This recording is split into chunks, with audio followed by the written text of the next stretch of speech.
ಎಲ್ಲರಿಗೂ ನಮಸ್ಕಾರ. ತುಂಬ ಖುಷಿ ಆಗುತ್ತೆ. ಅಂದರೆ ನನ್ನ ಮೊದಲನೇ ಹಂತದಿಂದ ನೀವೆಲ್ಲರೂ ಜೊತೆಯಲ್ಲಿದ್ದು ನಾನು ತಪ್ಪು ಮಾಡಿದಾಗ ಒಳ್ಳೆ 4 ಲೈನ್ಸ್ ಬರೆದು ಸಿನಿಮಾಗಳಿಗೆ ಸಪೋರ್ಟ್ ಮಾಡ್ತಿರೋದ್ರಿಂದನೇ ಈ ಥರ ಹೊಸ ಹೊಸ ಪ್ರಯತ್ನಗಳಿಗೆ ನಮಗೆ ಸ್ಫೂರ್ತಿ ಆಗುತ್ತೆ. ಸೊ ನಿಮ್ಗಳೆಲ್ಲರ ಶಕ್ತಿಯಿಂದನೇ ನಾನು ಈ ಥರ ಸಿನಿಮಾ ಇಂಡಸ್ಟ್ರಿಯಲ್ಲಿ ಬರೀ ಆ್ಯಕ್ಟರ್ ಆಗಿ ಇಲ್ಲದೆ ಬೇರೆ ಏನಾದ್ರು ಮಾಡ್ಬೋದು ಅನ್ನಿಸ್ದಾಗಲೇ ಒಂದು ಪ್ರೊಡಕ್ಷನ್ ಹೌಸ್ ಸ್ಟಾರ್ಟ್ ಮಾಡಬೇಕು ಅಂತ ಅನಿಸಿದ್ದು. ಅಂದರೆ ನಿಮ್ಮೆಲ್ಲರಿಗೂ ಗೊತ್ತಿರೋ ಹಾಗೆ ನಾನೊಬ್ಬ ಕಲಾವಿದನ ಮಗ. ನನ್ನ ತಂದೆ 40 ವರ್ಷದಿಂದ ಇಂಡಸ್ಟ್ರಿಯಲ್ಲಿ ಇದ್ಕೊಂಡ್ಬಂದಿದ್ದವರು. ಸೊ ಅವತ್ತಿನ ಕಾಲದಲ್ಲೇ ಅವರು ಪ್ರೊಡಕ್ಷನ್ ಮಾಡಿ, ಸೀರಿಯಲ್ ಮಾಡಿ, ಸಿನಿಮಾ ಮಾಡಿ, ಒಂದಷ್ಟು ಹರ್ಡಲ್ಸ್ಗಳನ್ನ ಫೇಸ್ ಮಾಡಿ ಅದನ್ನು ನಾನು ನೆಕ್ಸ್ಟ್ ತೊಗೊಂಡು ಹೋಗ್ಲೇಬೇಕಾಗತ್ತೆ. ಕಲಾವಿದನಾಗಿ ನಾವು ಪೇಮೆಂಟ್ ತೊಗೊತೀವಿ, ಆ್ಯಕ್ಟ್ ಮಾಡ್ತೀವಿ, ಅದೆಲ್ಲ ಮುಗೀತು. Then what next? ನಮ್ಮ ಸಿನಿಮಾಗಳನ್ನ ನಾವು ಮಾಡ್ಕೊಬೇಕಲ್ಲ. ನಮ್ಮ ಮೈಂಡ್ ಸೆಟ್ ಇರೋವಂಥ ಒಂದಷ್ಟು ಫ್ರೆಂಡ್ಸ್ಗಳನ್ನ ಜೊತೆಲಿಟ್ಕೊಂಡು ಒಂದಷ್ಟು ಕೆಲಸಗಳು ಮಾಡಬೇಕಾಗತ್ತೆ. ಸೊ ಆ ಥರ ಪ್ರಯತ್ನದಲ್ಲಿ ನಾನು ಒಂದು ಸಂಸ್ಥೆನ ಹುಟ್ಟಾಕಿದ್ದು, ಬಾನ್ ಸಾಲೋ ಕಂಪ್ನಿ ಅಂತ. ಸೊ ಈ ಕಂಪ್ನಿ 2 ಇಯರ್ಸ್ ಬ್ಯಾಕಿಂದನೇ ಆಪ್ರೇಷನ್ಸ್ ನಡೀತಾ ಇತ್ತು. ಆ್ಯಂಡ್ ಈ ಕಂಪ್ನಿಲಿ ತುಂಬ ಒಳ್ಳೊಳ್ಳೆ ರೈಟರ್ಸ್ಗಳಿದ್ದಾರೆ, ತುಂಬ ಒಳ್ಳೊಳ್ಳೆ ಟೀಮ್ಗಳಿದೆ, ನನಗೆ ಒಳ್ಳೊಳ್ಳೆ ಕೊಲಾಬ್ರೇಷನ್ಸ್ಗಳಿದೆ.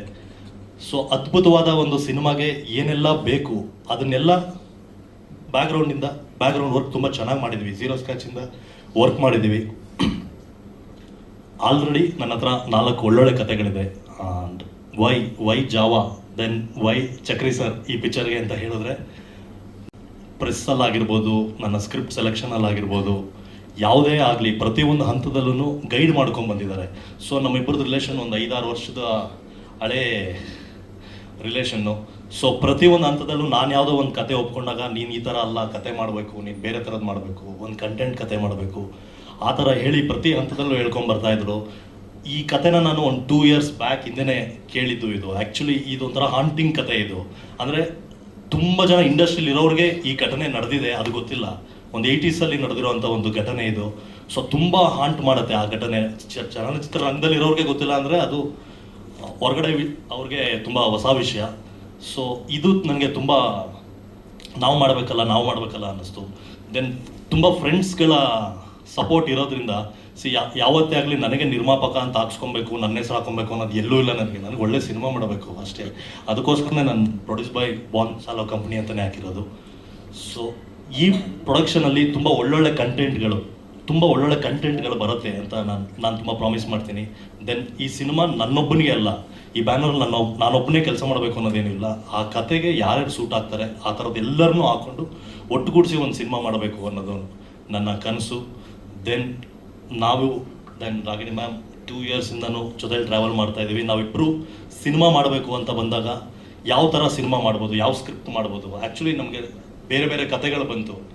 ಸೊ ತುಂಬ ದೊಡ್ಡದಾಗಿ ಏನಾದ್ರು ಮಾಡೋಣ ಅಂತ ಹೊರಟಾಗ ಈ ಕತೆ ಅಲ್ಲ, ಬೇರೆ ಯಾವುದೋ ಕತೆಗೆ ನಾವೆಲ್ಲ 3 ಜನನೂ ಸೇರಿದ್ದು ಆ ಕತೆ ಬಗ್ಗೆ ಎಕ್ಸ್ಪ್ಲೈನ್ ಮಾಡ್ತಾರೆ. ದೆನ್ ಅದೇ ನಮ್ಮ ನೆಕ್ಸ್ಟ್ ಸ್ಟೆಪ್ಪು. ಈ ಸಿನಿಮಾ ಆದಮೇಲೆ ಅದನ್ನು ಮಾಡಬೇಕು ಅಂತಿದ್ದೀವಿ. ನಮ್ಮನ್ನು ನಂಬಿ ಒಂದು ಸಿನಿಮಾಗೆ ಡೇಟ್ ಕೊಡ್ತಾರೆ ಅಂದರೆ ಅವ್ರನ್ನ ನಾವು ಬೇರೆ ಥರ ಹಾಕೊಳಕ್ಕಾಗಲ್ಲ, ಅಂದರೆ ಬೇರೆ ಥರ ಯೂಸ್ ಮಾಡ್ಕೊಳಕ್ಕಾಗಲ್ಲ. ಸೊ ಒಂದು ಪ್ರಾಪರ್ ಆಗಿರೋದು ಒಂದು ಕಂಟೆಂಟ್ನೇ ಹೊಡಿಬೇಕು ನಾವು ಹೊಡೆದ್ರೆ. ಸೊ ಪ್ರಾಪರಾಗಿ ಒಂದು ತುಂಬ ಬೇರೆ ಥರದೇ ರೈಟಿಂಗ್ ಇರುವಂಥ ಒಂದು ಸಿನಿಮಾ ಮುಂದಿನ ದಿನಗಳಲ್ಲಿ ನಿಮಗೆ ಅರ್ಥ ಆಗುತ್ತೆ. ತುಂಬ ಅದ್ಭುತವಾಗಿ ಈ ಸಿನಿಮಾ ಬರುತ್ತೆ. Thank you sir. ಅಂಡ್ ನೀವು ಹೇಳಿದಾಗ್ಲೇನೆ ರಾಗಿಣಿ ಮ್ಯಾಮ್ ಯಾವಾಗ್ಲೂ ಯಾವುದೇ ಒಂದು ಸಬ್ಜೆಕ್ಟ್ ನ ಚೂಸ್ ಮಾಡಿದ್ರು ತುಂಬಾ ವಿಭಿನ್ನವಾಗಿರುವಂತಹ ಒಂದು ಸಬ್ಜೆಕ್ಟ್ ಪಾತ್ರನ ಚೂಸ್ ಮಾಡ್ತಾರೆ. ಐ ಆಮ್ ಶೋರ್ ಇದ್ರಲ್ಲೂ ಏನೋ ಒಂದು ಡಿಫ್ರೆಂಟ್ ಆಗಿರೋ ಕ್ಯಾರೆಕ್ಟರ್ ಇರುತ್ತೆ ರಾಗಿಣಿ ಮ್ಯಾಮ್ದು. ಸೊ ಅವ್ರನ್ನೇ ಕೇಳ್ಬಿಡೋಣ. ರಾಗಿಣಿ ಮ್ಯಾಮ್, ನಿಮ್ಮ ಪಾತ್ರದ ಬಗ್ಗೆ, ಜಾವಾ ಸಿನಿಮಾದ ಬಗ್ಗೆ ಏನ್ ಹೇಳ್ತೀರಾ?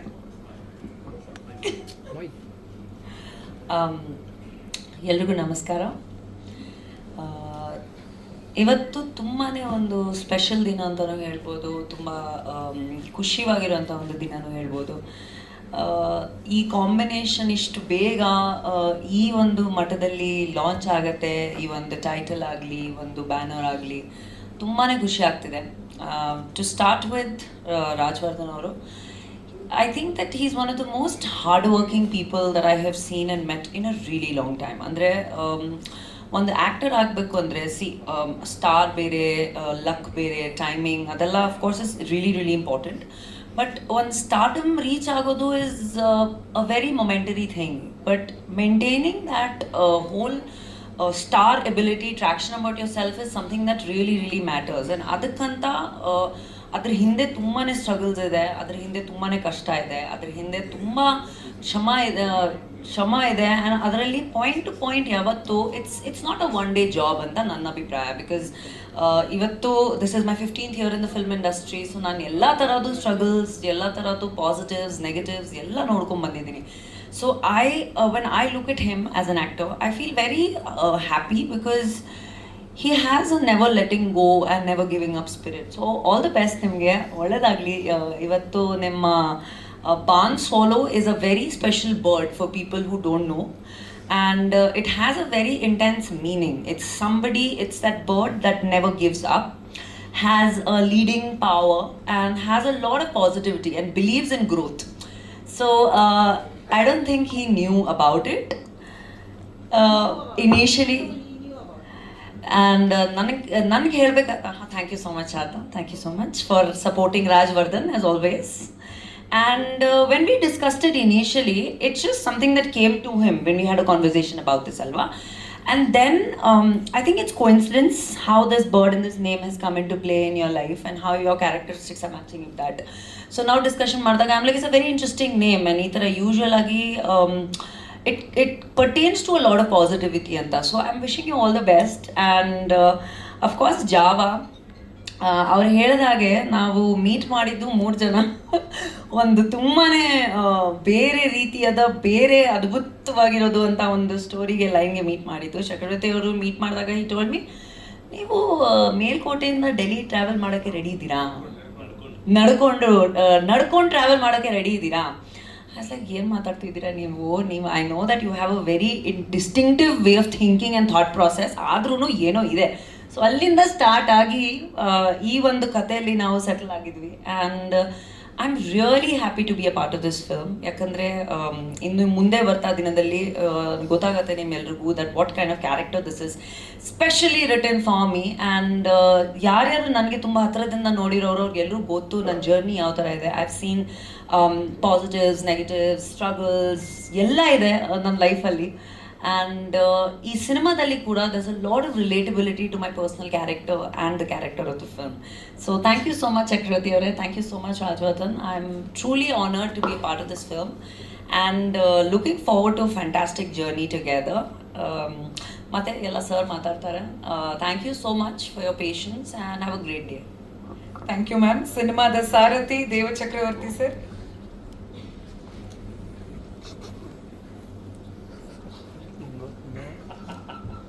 ಎಲ್ರಿಗೂ ಎಲ್ರಿಗೂ ನಮಸ್ಕಾರ ಮತ್ತು ಎಲ್ರಿಗೂ ಸ್ವಾಗತ. ಮೊದಲೇ ಇವರಿಬ್ಬರು ಮಾತಾಡ್ಬಿಟ್ಟು ಬಚಾವ್ ಆಗ್ಬಿಟ್ರು. ನಾನು ಮಾತಾಡಿದ ಮೇಲೆ ಆಗಿದ್ರೆ ಕಷ್ಟ ಆಗಿರೋದು. ಈಗ ರಾಜವರ್ಧನ್ ಅವ್ರಿಗೆ ನನಗೆ ರಾಜು ಒಂದು ಯಾವುದು ರೂಢಿ. ರಾಜವರ್ಧನ್ ಅನ್ನೋದೇ ಒಂಥರ ನನಗೆ ದೊಡ್ಡವರನ್ನ ಕರೆದೊಂದು ಫೀಲಿಂಗ್ ಬರುತ್ತೆ. ಜಯನಗರದವರು ನಮ್ಮ ದೊಡ್ಡವರು ಬಾಸ್ನ ಕರೆದಂಗೆ ಫೀಲಿಂಗ್ ಬರುತ್ತೆ. ಇದುವರೆಗೂ ಹೇಳ್ತಾ ಇದ್ದೆ ಅವ್ರಿಗೆ, ಯಾವಾಗಲೂ ನಟರಾಗಿದ್ದರು, 4 ಸಿನಿಮಾ ಹೀರೋ ಅವರು, ಸ್ಟಾರು. ಅವ್ರ ತಂದೆ ಕೂಡ 40-45 ವರ್ಷಗಳ ಪ್ರಯಾಣ ಮಾಡ್ಕೊಂಡು ಬಂದಿದ್ದಾರೆ ಕನ್ನಡ ಚಿತ್ರರಂಗದಲ್ಲಿ. ಒಬ್ಬ ಹೀರೋ ಅಂದರೆ ಮೇಕಪ್ ಕೊಡೋಕೆ ಇಬ್ಬರು ಇರ್ತಾರೆ, ಕಾಸ್ಟ್ಯೂಮ್ಸ್ ಕೊಡೋಕೆ ಒಂದಿಬ್ಬರು ಇರ್ತಾರೆ, ಊಟ ಕೊಡೋಕೆ ಒಂದಿಬ್ಬರು ಇರ್ತಾರೆ. ಎಲ್ಲದಕ್ಕೂ ಒಂದೊಂದಷ್ಟು ಜನ ಅಪಾಯಿಂಟ್ ಆಗಿರ್ತಾರೆ ಅವ್ರನ್ನ ನೋಡ್ಕೊಳ್ಳೋಕ್ಕೆ. ಒಂದು ಪ್ಯಾಂಪರಿಂಗ್ ಕಿಟ್ಸ್ ಥರ ಅವ್ರನ್ನೆಲ್ಲ ನೋಡ್ಕೋತಾರೆ. ಪ್ರೊಡ್ಯೂಸರ್ ಆಗ್ಬಿಟ್ಟಿದ್ದಾರೆ ಈಗ. ಅವ್ರು ಕೊಡಬೇಕು ಬೇರೆಯವ್ರಿಗೆ ಮೇಕಪ್ಪು, ಅವರು ಗಾಡಿ ಕಳಿಸ್ಬೇಕು, ಅವ್ರ ಕ್ಯಾಮ್ರಾ ತರಿಸ್ಬೇಕು, ಎಲ್ಲದನ್ನು ಅವ್ರು ಮಾಡಬೇಕು. ಈ ಶಿಫ್ಟ್ ಇದೆಯಲ್ಲ, ಈ ರೂಪಾಂತರ ಇದೆಯಲ್ಲ, ಇತ್ತೀಚಿನ ದಿನಗಳಲ್ಲಿ ಆ್ಯಕ್ಟ್ರಸ್ಗಳೇ ಪ್ರೊಡ್ಯೂಸರ್ ಆಗ್ತಾ ಇರೋದು, ಡೈರೆಕ್ಟರ್ಸ್ಗಳೇ ಪ್ರೊಡ್ಯೂಸರ್ ಆಗ್ತಾ ಇರೋದು ಒಂದು ಲೆಕ್ಕಕ್ಕೆ ಅವರ ಜವಾಬ್ದಾರಿಯನ್ನು 1%ಇಂದ 100% ಮಾಡುತ್ತೆ.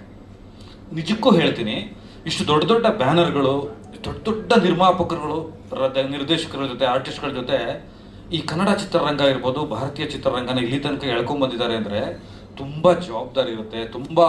ಅದು ತುಂಬ ಗಹನವಾಗಿ ತೊಗೊಂಡೋಗುವಂಥ ವಿಷಯ. ಯಶ್ ಚೋಪ್ರಾ ಅವ್ರ ಒಂದು ಮಾತು ನನಗೆ ಯಾವಾಗಲೂ ನೆನಪಾಗ್ತಾ ಇರುತ್ತೆ ಈ ನಿರ್ಮಾಪಕರುಗಳ ಬಗ್ಗೆ. ಯಾಕೆ ನನ್ನ ಸ್ನೇಹಿತ, ನನ್ನ ಸಹೋದರನೇ ಇವತ್ತು ನಿರ್ಮಾಪಕ ಆದಾಗ ತುಂಬ ಆ ಮಾತು ಸದಾ ನಂಗೆ ನೆನಪಿಗೆ ಬರುತ್ತೆ. ಯಾವನಿಗೆ ಜೂಜಾಡೋನು ಇರ್ತಾನಲ್ಲ, ಅವನಿಗೆ ತನ್ನ ಮೇಲೆ ತನ್ನ ನಂಬಿಕೆ ಜಾಸ್ತಿ ಅಂತ. ಆ ಜೂಜಾಡೋನಿಗೊಂದು ಗಟ್ಸ್ ಇರುತ್ತೆ, ನಂಬಿಕೆ ಇರುತ್ತೆ. ಆ ತನ್ನಂಬಿಕೆ ಯಾರಿಗಿರುತ್ತೋ ಅವನು ಪ್ರೊಡ್ಯೂಸರ್ ಆಗಬೇಕು ಅಂತ.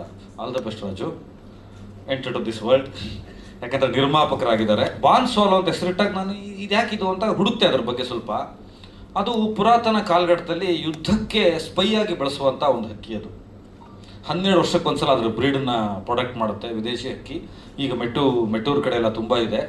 ಅದು ಹೋಗಿ ಹೆಸರನ್ನ ಅಂಥದ್ದು ಇಟ್ಟಿದ್ದಾರೆ, ಯುದ್ಧಕ್ಕೆ ಬಳಸುವಂಥ ಒಂದು ಸ್ಪೈ ಮಾದರಿಯ ಒಂದು ಹಕ್ಕಿಯನ್ನು ಇಟ್ಕೊಂಡು ಹೊರಟಿದ್ದಾರೆ. ಆ ಹಕ್ಕಿ ಜೊತೆ ಜರ್ನಿ ಚೆನ್ನಾಗಿರಲಿ, ನಿರ್ಮಾಪಕರಾಗಿ ಯಶಸ್ವಿ ಆಗಬೇಕು ಕನ್ನಡ ಚಿತ್ರರಂಗಕ್ಕೆ. ಈ ಥರ ಅವ್ರ ಜೊತೆ ಒಂದು ತಂಡ ಇದೆ. ನನಗೆ ತುಂಬ ಇಷ್ಟ ಆಗಿದೆ ಅಂದರೆ, ರಾಜವರ್ಧನ್ ಅವರೊಬ್ಬರೇ ಬಿಟ್ಟಿಲ್ಲ, ಅವ್ರ ಫ್ರೆಂಡು. ಈಗ ಸಚಿನ್ ಅವ್ರು ಇರ್ಬೋದು, ಇಲಿಯಾಸ್ ಅವ್ರು ಇರ್ಬೋದು, ನಾನಿರ್ಬೋದು, ಇನ್ನೂ ಒಂದಷ್ಟು ಫ್ರೆಂಡ್ಸ್ ಇದ್ದಾರೆ, ಅವರೆಲ್ಲ ಮುಂದೆ ಗೊತ್ತಾಗ್ತಾರೆ.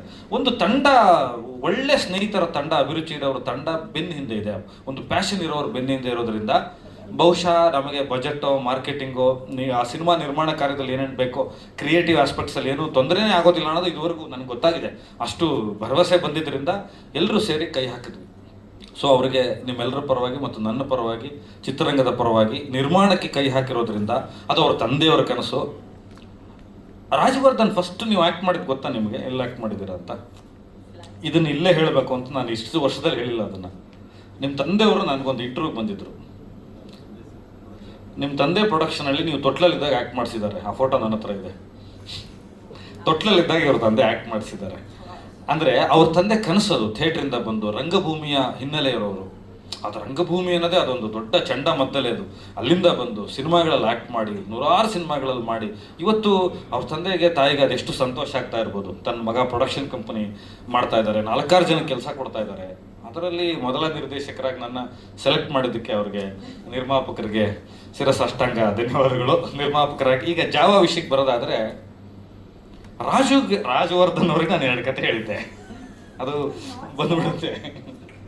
2 ಕತೆ ಹೇಳಿದ್ದೆ. ನಾವು 5-6 ವರ್ಷಗಳಿಂದ ಸ್ನೇಹಿತರು. ಹೆಂಗೆ ಸ್ನೇಹ ಆಯಿತು, ಯಾಕೆ ಸ್ನೇಹ ಮುಂದುವರಿತು ಅನ್ನೋದನ್ನು ನಾನಿಲ್ಲಿ ಹೇಳಬಾರ್ದು, ಯಾಕಂದರೆ ಸೆನ್ಸಾರಲ್ಲಿ ತೊಂದರೆ ಆಗುತ್ತದೆ. ಸಾರ್ವಜನಿಕ ಮಾಧ್ಯಮಗಳಲ್ಲಿ ಆ ಥರದ್ದು ಒಂದು ಬಾಂಧವ್ಯ ನಮ್ಮದು. ಒಂದು ಪುರಾತನ ಸ್ನೇಹಿತರ ಥರ, ಪ್ರಾಚೀನ ಕಾಲದ ಗೆಳೆಯರ ಥರ ಈ 5 ವರ್ಷದಲ್ಲಿ ಇಬ್ಬರು ಆಗೋದ್ವಿ. ಒಂದು ಸಲಿಗೆ, ಇಬ್ಬರ ನಡುವೆನೂ ಒಂದು ಸಲಿಗೆ, ಒಂದು ನಂಬಿಕೆ ಬಂತು. ಹಾಗಾಗಿ 2 ಕಥೆಗಳನ್ನು ಅವ್ರಿಗೆ ಹೇಳಿದೆ. ಅವರು ಒಂದು ಮಗು ಥರ ಕ್ಯಾರೆಕ್ಟರ್ ಅದು. ಅದು ಹೆಂಗೆ ಬಿಚ್ಚುಕತ್ತಿ, ಭರಮಣ್ಣ ನಾಯಕ ಕತ್ತಿ ಎಲ್ಲ ಹಿಡ್ಕೊಂಡು ಬರುತ್ತೋ, ವೈಯಕ್ತಿಕವಾಗಿ ಅದು ಒಂದು ಮಗು ಥರ. ಈ 2 ಕತೆ ನಂಗೆ ಬೇಕು. ಈ ಬಿಸ್ಕೆಟ್ ಕೊಟ್ಟರೆ ಮಾರಿಗೋಲ್ಡ್ ಬೇಕಾ, ಈ ನಿಂಗೆ 2 ನಂಗೆ ಬೇಕು, ಇದನ್ನ ಯಾರು ಹೇಳ್ಬೇಡಿ. ವಾರಕ್ಕೊಂದ್ಸಲ ಫೋನ್ ಮಾಡೋದು, ಈ ಕತೆ ನೀವು ಯಾರು ಹೇಳ್ತಾ ಇಲ್ಲ ತಾನೇಣ? ಇಲ್ಲ, ನಾನೇ ಮರ್ತು ಬಿಟ್ಟಿದ್ದೀನಿ ರಾಜು, ಬಿಟ್ಬಿಡಿ, ನಾನು ಯಾರಿಗೂ ಹೇಳಲ್ಲ. ಮತ್ತೆ ಬಂದರು, ಒಂದು ಲಾಸ್ಟ್ ಇಯರ್ ಬಂದ್ಬಿಟ್ಟಿಲ್ಲ ಇಲ್ಲ, ಫಸ್ಟ್ ನಾವು ಈ ಕತೆ ಮಾಡೋಣ, ಅದಾದ ನಂತರ ಆ ಕತೆಗೆ ಮುಂದುವರೋಣ. ಯಾಕಂದರೆ ಅದು ತುಂಬ ದೊಡ್ಡ ಕ್ಯಾನ್ವಾಸ್ ಬೇಕು, ತುಂಬ ದೊಡ್ಡ ಎಕ್ಸ್ಪೆರಿಮೆಂಟ್, ಅದು ತುಂಬ ದುಡ್ಡು ಖರ್ಚಾಗುತ್ತೆ. ಆಮೇಲೆ ನನಗೂ ತುಂಬ ಪ್ರಿಪರೇಷನ್ ಬೇಕು, ಆರ್ಟಿಸ್ಟ್ಗಳೆಲ್ಲ ಬೇರೆ ಥರ ಬರ್ತಾರೆ ಅಂತ. ಸೊ ಈ ಕತೆನ ಕೂತು ಫೈನಲ್ ಮಾಡಿದ್ವಿ, ಕ್ಯಾರೆಕ್ಟರೈಸೇಷನ್ಗಳೆಲ್ಲ ಮಾಡಿ ಮುಗಿಸಿದ್ವಿ. ಮುಗಿಸಿದ್ಮೇಲೆ ಇದರೊಳಗೆ ನಾಯಕಿ ಪಾತ್ರ ಬರುತ್ತೆ. ಇದು ವಿಲನ್ನ, ಹೀರೋಯಿನ್ನ, ಇದೇನು ಅಂತಲೇ ಗೊತ್ತಾಗ್ತಾ ಇಲ್ಲ. ಇದು ಬೇರೆ ಥರ ಒಂದು ಡಿಸೈನ್ ಆಗಿದೆ, ಇದನ್ನು ಯಾರು ಮಾಡ್ತಾರೆ ಅಂತ ಕೇಳಿದ್ರು ಅವರು. 1 ವರ್ಷದಿಂದ ಇದನ್ನು ಕೇಳಿದ್ರು ಅವರು, ರಾಗಿಣಿಯವರೇ. ಇದನ್ನು ಕೇಳಿದ್ಮೇಲೆ ನಾನು ಹೌದಲ್ವಾ, ಇದನ್ನು ಯಾರು ಕೇಳೋದು? ಹೋದರೆ ನನಗೆ ಬಹುಶಃ ಈ ಪಾತ್ರ ಯಾರಿಗಾರು ಹೇಳಿದ್ರೆ ನನಗೆ ಅವ್ರು ಹೊಡಿಬೋದು. ಹೀರೋಯಿನ್ಗಳು ಇಂಗ್ಲೀಷಲ್ಲಿ ಬೈತಾರೆ, ನನಗೆ ಇಂಗ್ಲೀಷ್ ಅರ್ಥ ಆಗಲ್ಲ, ಬೈಸ್ಕೊಂಡು ನಾನು ಬರ್ಬೋದು. ಇದು ಈ ಥರ ಇದೆ ಎಕ್ಸ್ಪೆರಿಮೆಂಟು.